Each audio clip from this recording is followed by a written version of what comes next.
बल्लू जंगल के पक्षियों का घोंसला बनाने का काम किया करता था। वो बहुत ही नेक दिल था और कई बार मुफ्त में भी पक्षियों को घोंसला बनाकर दिया करता था। बल्लू जी, मेरी कल ही मीनू मौसी से बात हुई है। मौसम के जानकर पक्षियों ने कहा है कि इस बार बहुत ही तेज बारिश होने वाली है, इसलिए दूसरों का घोंसला बनाते बनाते कहीं अपने घोंसले की मरम्मत करना ना भूल जाइएगा।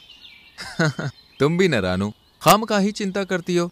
अरे मैं कल पक्का अपने घोंसले की मरम्मत कर लूंगा, लेकिन आज शाम को मुझे पहाड़ी वाले जंगल में जाना है। हो सकता है कि मैं आज ना आ पाऊं, इसलिए चुन्नू मुन्नू का ध्यान रखना। बल्लू काम से पहाड़ी वाले जंगल की तरफ निकल जाता है। शाम होते ही तेज हवाएं चलनी शुरू हो जाती हैं और जोरदार बिजली की गड़गड़ाहट के साथ बारिश होना शुरू हो जाती है। माँ, माँ, ये कैसी आवाज थी और आसमान में वो झालर जैसी क्या चमकी? अरे मेरे बच्चे, वो झालर नहीं थी, वो बिजली थी। माँ, मुझे इस आवाज से बहुत डर लगता है। मैं आज रात तुम्हारे साथ ही सोऊंगा। हाँ, तुम दोनों मेरे साथ ही सोना। वैसे भी बल्लू जी आज है नहीं। मुझे तो डर है कहीं हमारा घोंसला न टूट जाए, इतना कमजोर जो है।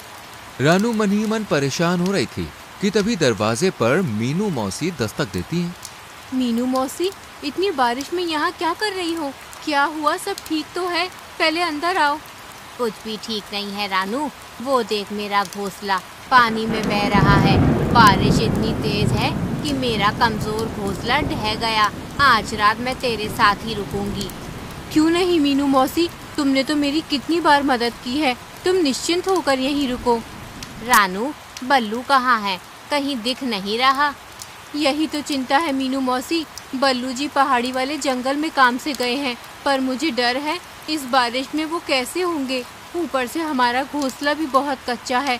तुम्हारा घोंसला तो फिर भी मजबूत था, जब वो ढह गया तो हमारे इस घोंसले का क्या ही होगा। रानू और मीनू दोनों बातें कर ही रही थीं कि तभी रानू के घोंसले की आधी छत गिर जाती है और बारिश का पानी घोंसले में आने लगता है। जिसका डर था वही हुआ। मीनू मौसी, चुन्नू को लेकर बाहर निकलो, मैं मुन्नू को लेकर आती हूँ। चारों घोंसले से बाहर पेड़ की टहनी पर बैठ जाते हैं और बारिश में भीगने लगते हैं। रानू, चुन्नू मुन्नू को ज्यादा देर तक बारिश में रखना ठीक नहीं है। मैं यहाँ इनके पास रुकती हूँ, तू जा किसी से मदद मांग ले। सही कहती हो मीनू मौसी, मैं अभी कालू भैया के पास जाती हूँ, शायद हमारी मदद हो जाए।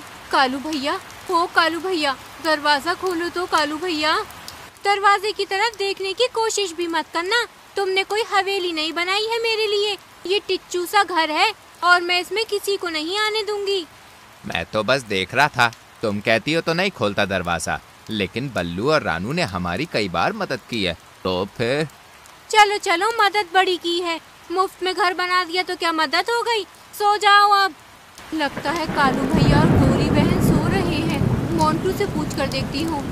मोंटू, दरवाजा खोलो, मेरे बच्चे बारिश में भीग रहे हैं, हम मुसीबत में हैं, मदद करो। मोंटू दरवाजा न खोलकर खिड़की से बात करता है और रानू उसे पूरी बात बताती है। क्या है ना रानू, मेरा घोंसला बहुत कमजोर है, ये ज्यादा लोगों का वजन नहीं झेल पाएगा, इसलिए मैं तुम्हारी मदद नहीं कर पाऊंगा, माफ करना। इससे पहले कि रानू कुछ बोल पाती, मोंटू खिड़की बंद कर लेता है और रानू मीनू मौसी के पास जाती है। सब मतलबी हैं। तूने और बल्लू ने कितनी बार इनकी मदद की। किसी को राशन दिया तो किसी का मुफ्त में घर बनाया, पर आज जब तेरा घर टूटा है तो सब पीठ दिखा रहे हैं।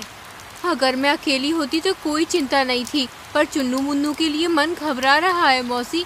ऊपर से बल्लू जी भी तो नहीं आए हैं, क्या करूं, कुछ समझ नहीं आ रहा। चिंता मत कर रानू, हमने कभी किसी का बुरा नहीं किया। भगवान भी हमारे साथ बुरा नहीं करेगा। हम दोनों अपने पंखों में चुन्नू मुन्नू को छुपा लेते हैं। आधी रात हो जाती है लेकिन बारिश थमने का नाम ही नहीं लेती। माँ, बहुत ठंड लग रही है। मुझे भी बहुत भूख भी लगी है। रानू, क्या तूने इन्हें कुछ खाने को नहीं दिया था? नहीं मीनू मौसी, दोनों बल्लू जी के साथ खाने की जिद कर रहे थे, पर वो तो है नहीं, और अब तो राशन भी बर्बाद हो गया। इतनी बारिश हो रही है, ना जाने हमारा क्या होगा। तू घबरा मत, चलो मेरे साथ चलो सब लोग। मीनू मौसी रानू और चुन्नू मुन्नू को लेकर एक बड़े से पेड़ के पास जाती है। पेड़ राजा जागो, पेड़ राजा, हमें तुम्हारी मदद चाहिए। क्या हुआ मीनू मौसी, तुम और रानू चिड़िया, तुम सब इतनी बारिश में यहाँ क्या कर रहे हो? पेड़ आजा, रानू और मैं बड़ी मुसीबत में हैं। देखो ना, रानू का घर ढह गया और मेरा भी, और कोई भी हमारी मदद करने को तैयार नहीं है। क्या तुम हमें रहने के लिए छत दोगे? कैसी बात करती हो मीनू मौसी? रानू, बल्लू और तुमने कितनी बार मुझे कटने से बचाया है।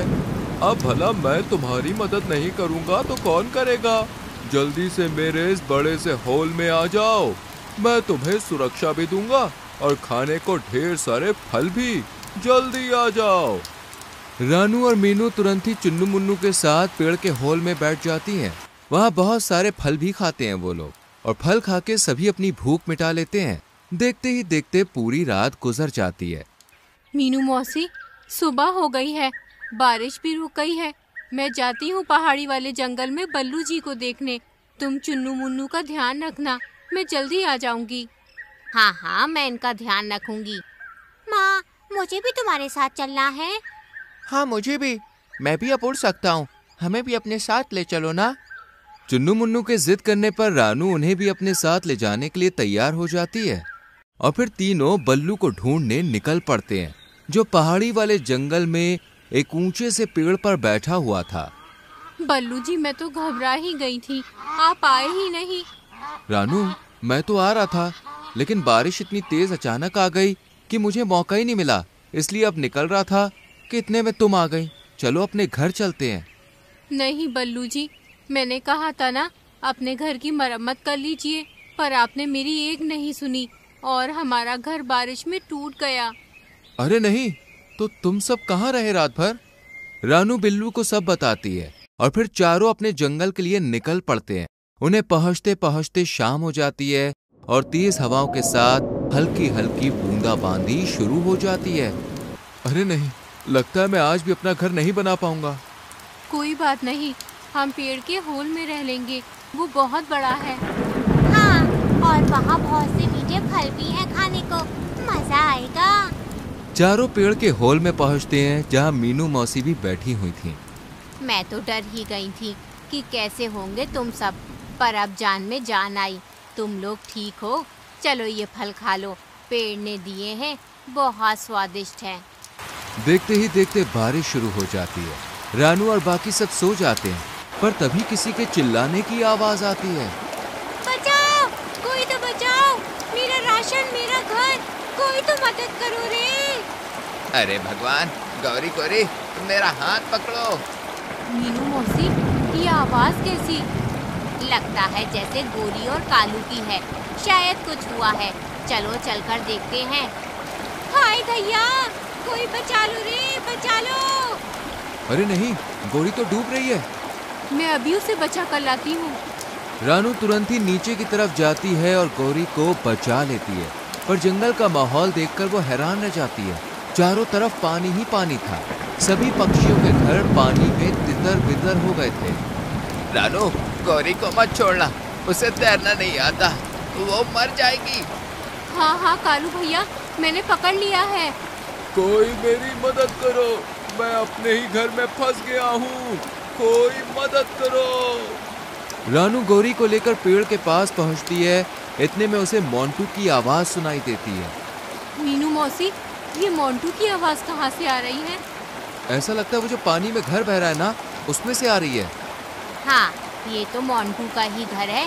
देखो ऊपर मोर पंख भी है, लगता है मोंटू की जान खतरे में है।